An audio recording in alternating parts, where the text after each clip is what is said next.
Assalamualaikum warahmatullahi wabarakatuh. Dalam video ini kita akan belajar suatu bedakan antara iklan, slogan maupun poster. Jadi ada beberapa perbedaan antara ketiganya itu. Nah, perbedaan terlihat pada jika iklan dia akan menawarkan suatu produk atau barang, jika slogan dia akan pedoman atau motivasi, sedangkan poster juga bisa digunakan untuk menawarkan suatu produk atau suatu kegiatan dalam bentuk plakat yang besar dan ditempelkan pada suatu tempat yang cukup. Dari bacaan yang kita baca. Sebelumnya kita akan menemukan topik dari pidato persuasif berikut. Topik inilah yang akan mendasari atau mengetahui apa saja yang akan disampaikan oleh pembicara atau orator dalam menyampaikan gagasan atau pendapatnya. Berada pada isi dari teks pidato. Sebelumnya kita baca pertama, Assalamualaikum warahmatullahi wabarakatuh. Nah, itu belum isi tapi salam pembuka. Langsung Bapak-bapak atau ibu-ibu dan hadirin yang saya hormati. Nah, itu sapaan. Pertama-tama marilah kita memanjatkan, itu belum isi, itu baru ucapan rasa syukur.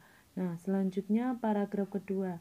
Pada kesempatan ini saya mohon izin untuk menyampaikan gagasan dan pesan terkait dengan pentingnya nilai kesetiakawanan sosial dalam kehidupan sehari-hari. Nah, itu adalah topik dari saya mohon izin untuk menyampaikan gagasan dan pesan terkait dengan. Nah, ini pentingnya nilai kesetiakawanan sosial dalam kehidupan sehari-hari. Nah, itu merupakan topik. Topik biasanya ada di isi bagian awal atau paragraf pertama pada bagian isi dari pidato persuasif.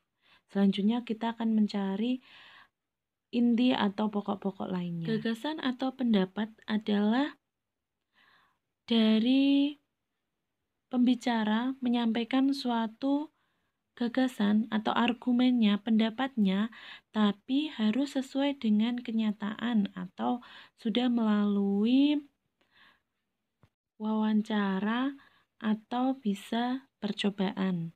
Nah, selanjutnya di sini paragraf selanjutnya, pada saat ini perubahan zaman tidak mungkin bisa kita hindari karena kita hidup di tengah-tengah persaingan dunia internasional. Nah, pada saat ini perubahan zaman tidak mungkin bisa kita hindari karena hidup di tengah persaingan dunia internasional. Kita tentu sangat berharap, berharap pada perubahan. Perubahan apa? Perubahan pada kalimat sebelumnya, yaitu perubahan zaman. Nah, biasanya isi atau informasi penting itu berada di kalimat utama setiap paragraf. Jadi kamu bisa menemukannya pada kalimat utama setiap paragraf.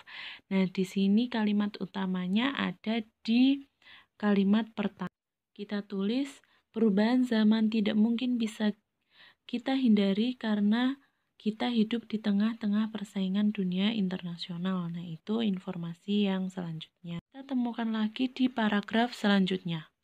Salah satu perubahan yang begitu mencolok yang sedang kita rasakan akhir-akhir ini adalah merebaknya penggunaan media sosial seperti Facebook, Twitter, Instagram, WhatsApp, atau Telegram di tengah kehidupan kita. Nah, pada saat satu perubahan yang begitu mencolok yang kita rasakan adalah berarti merebaknya penggunaan media sosial seperti Facebook, Twitter, Instagram, WhatsApp, atau Telegram. Nah, itu merupakan informasi penting selanjutnya.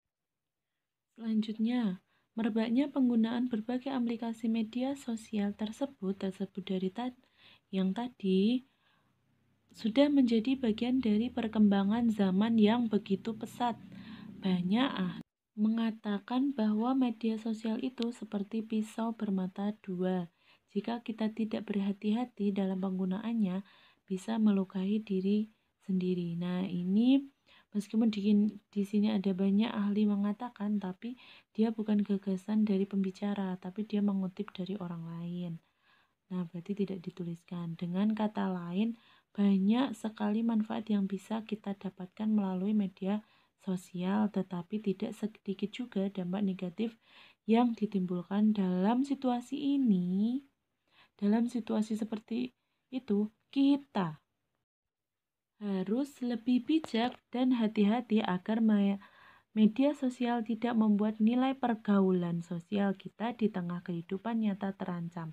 Nah, kita berarti kita itu antara orator atau pembicara dengan pembaca. Jadi, si pembicara itu juga ikut dalam istilah kita. Berarti ini merupakan informasi selanjutnya.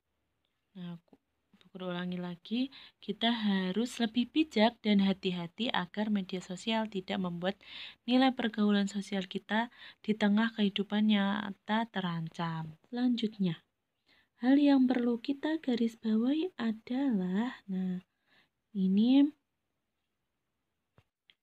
bangsa kita memiliki semangat kebersamaan atau gotong royong yang sudah teruji oleh sejarah. Nah, ini kita memiliki semangat kebersamaan, berarti juga pendapat. Nah, kita tulis. Sekarang selanjutnya, itulah sebabnya yang dimaksud adalah semangat kebersamaan dari bangsa kita. Nah, itu berarti kalimat penjelas dari kalimat pertama atau kalimat utama. Selanjutnya di paragraf selanjutnya, kesetiaan kawanan sosial memang perlu kita jaga dan kita terapkan dalam kehidupan sehari-hari. Nah, memang perlu kita, berarti pendapat lagi ya, kita jaga dan kita terapkan dalam kehidupan sehari-hari. Inilah dari kita jaga dan kita terapkan dalam kehidupan sehari-hari. Nah, itu menjelaskan kalimat sebelumnya, berarti ini juga termasuk gagasan. Nah, ini kita tulis lagi. Selanjutnya, perubahan zaman boleh terus berlangsung, tetapi nilai kesetiakawanan sosial yang sudah terpatri dalam jiwa dan kepribadian bangsa jangan pernah luntur. Nah, ini juga gagasan ya, atau ajakan juga. Jadi, kita tulis juga.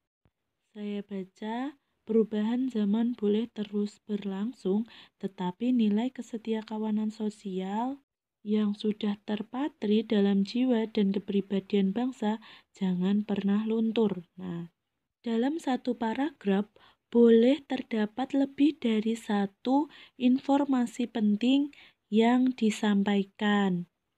Selanjutnya, di sini kesetiakawanan sosial merupakan bagian penting dari kepribadian bangsa. Ini juga pendapat, jadi kita tulis juga. Nah, kesetiaan sampai yang kokoh dengan sesama.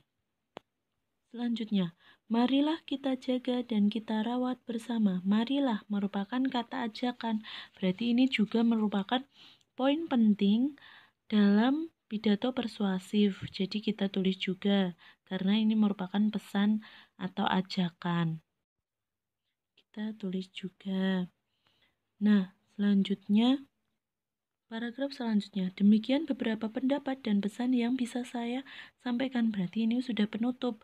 Berarti informasi pentingnya adalah yang tadi. Nah, perlu diingat lagi bahwa informasi penting dalam satu paragraf bisa lebih dari satu. Jadi tidak harus satu ya, bisa 2 atau 3. Yang penting itu merupakan gagasan atau pesan, pendapat atau argumen. Jadi sesuatu yang disampaikan pembicara namun juga harus sesuai dengan kenyataan.